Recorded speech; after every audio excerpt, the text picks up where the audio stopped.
Já não tinham, né? Já vamos ser sinceros que ninguém acreditava naquelas negociações. O Irã já sabia também que estava indo tentar negociar alguma coisa que não iam conseguir.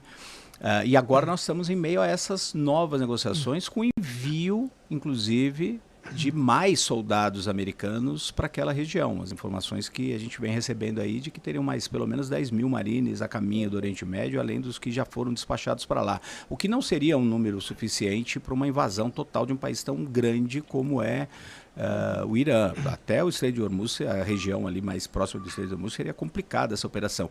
Mas eu queria perguntar para o Lori sobre isso. Lori, o que você espera dessas negociações? A gente pode, em primeiro lugar, falar já em negociações ou não é bem isso?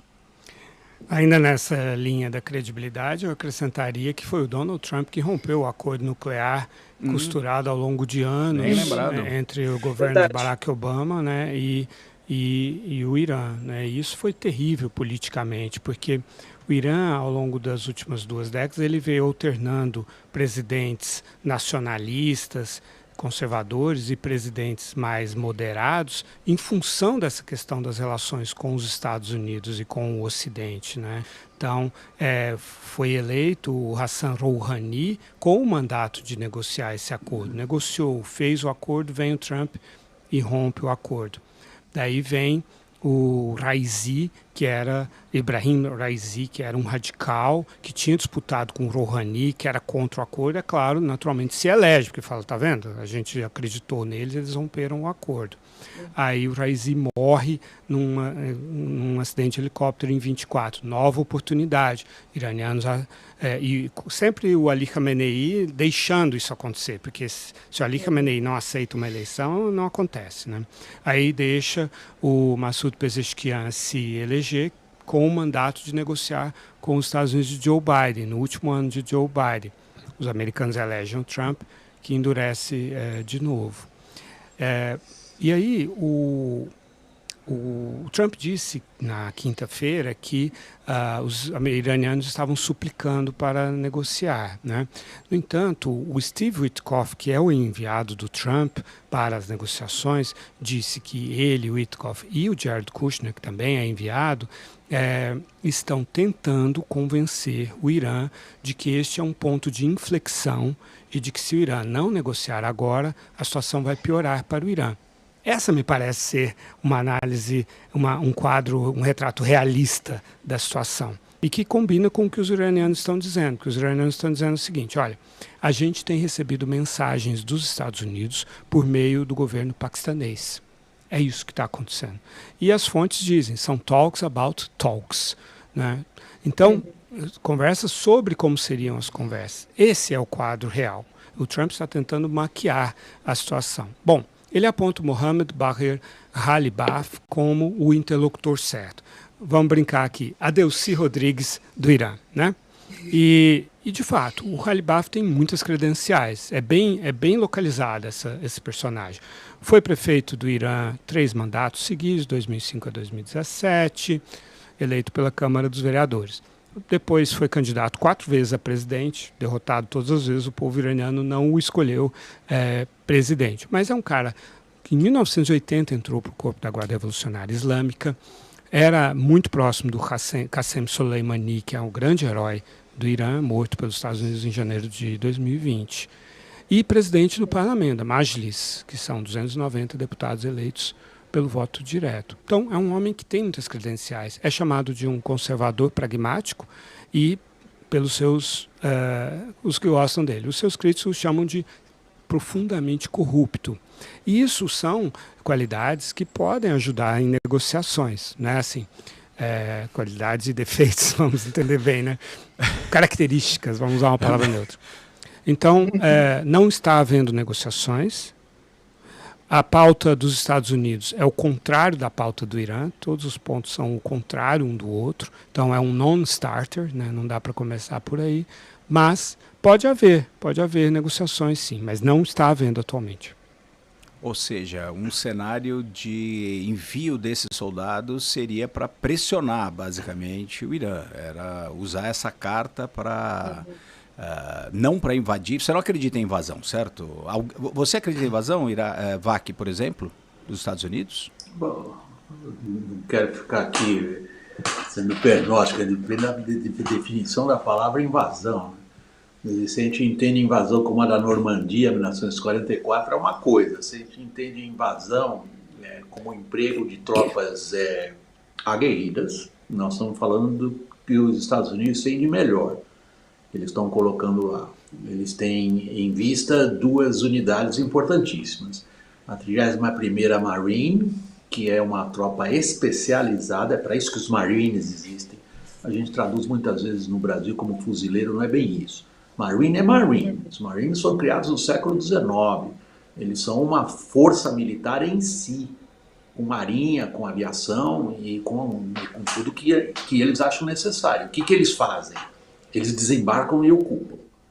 E eles estão pensando no emprego da 82ª Aerotransportada. Aqui, para quem nos acompanha e gosta de como que operações militares viram séries de televisão ou filmes, é esta a famosa 82nd Airborne do Band of Brothers. Quem quiser dar uma espiada no ethos, que essas unidades militares têm um ethos, têm uma cultura, têm uma aura própria. Então, quando se fala no mundo militar, no emprego dessas duas unidades, nós estamos falando do emprego daquilo que os americanos têm como maior orgulho, de tropas de primeiríssima linha de frente. Aliás, quando a gente fala da 82ª Aerotransportada, são aqueles que são colocados atrás das linhas dos inimigos. São paraquedistas com uma capacidade militar provavelmente insuperável. Provavelmente insuperável.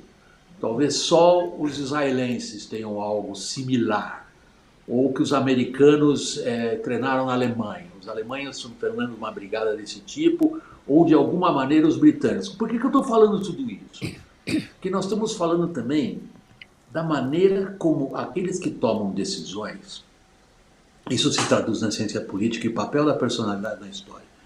Como é que aqueles que tomam decisões, e nós estamos falando do Trump, enxergam o mundo à volta dele?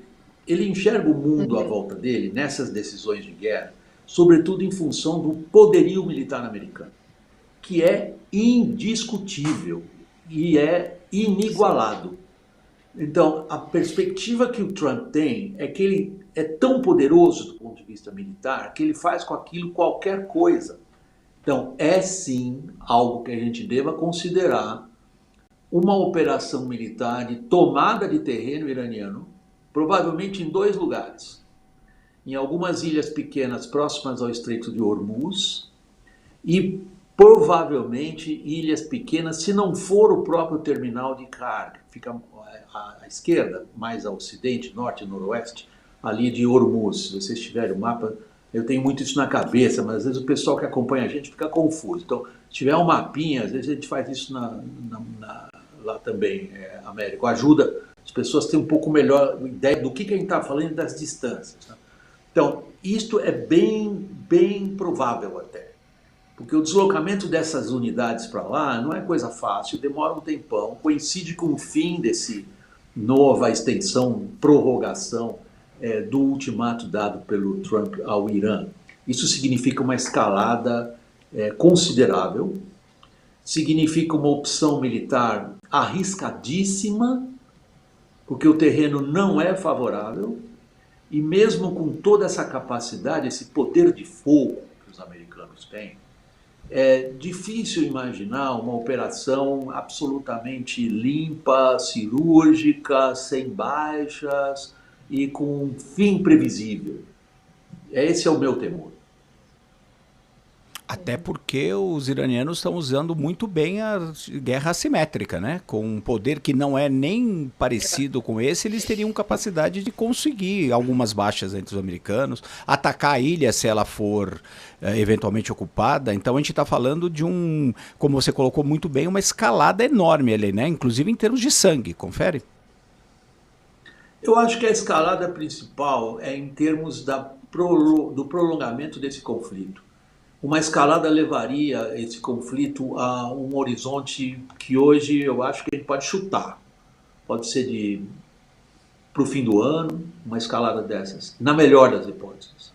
Porque a ocupação de território envolve outro tipo de horizonte de tempo. E o tempo, como eu vinha ressaltando desde o início, é um fator fundamental em geopolítica e estratégia. Então, qual é o horizonte de tempo de uma escalada militar que leve a, digamos, tomada de partes, não mas de partes, de território iraniano? Seriam essenciais essas tomadas de partes se ele quiser forçar o Estreito de Hormuz. Evidentemente, Américo, todo mundo que lida com essas questões geopolíticas e militares lê história. História é fundamental nisso. Fundamental, inclusive para entender por que decisões são tomadas. Veja, Netanyahu e Trump, eles compartilham uma visão de mundo segundo a qual o regime morre quando é decapitado o seu símbolo. O chefe de governo, ou no caso do Irã, o chefe do regime, o Ayatollah Khamenei. Isto é um engano severo. A gente está tendo de novo uma outra fantástica aula prática de história diante do que está acontecendo agora. Foi decapitado o regime, foi decapitada a segunda linha do regime, foi decapitada a terceira linha do regime, e o regime está lá. Eu não estou com isso elogiando o regime, pelo amor de Deus. Eu acho o regime iraniano repulsivo, no mínimo, horroroso, e criminoso e brutal. Não se trata disso. Se trata de entender qual é a visão de mundo que tem aqueles que tomam decisões desse alcance. E a visão de mundo de Netanyahu, de Trump, é que, matando o líder, o resto cai como um dominó. Estão tomando uma lição de história. Não leram história. E o que eu me refiro?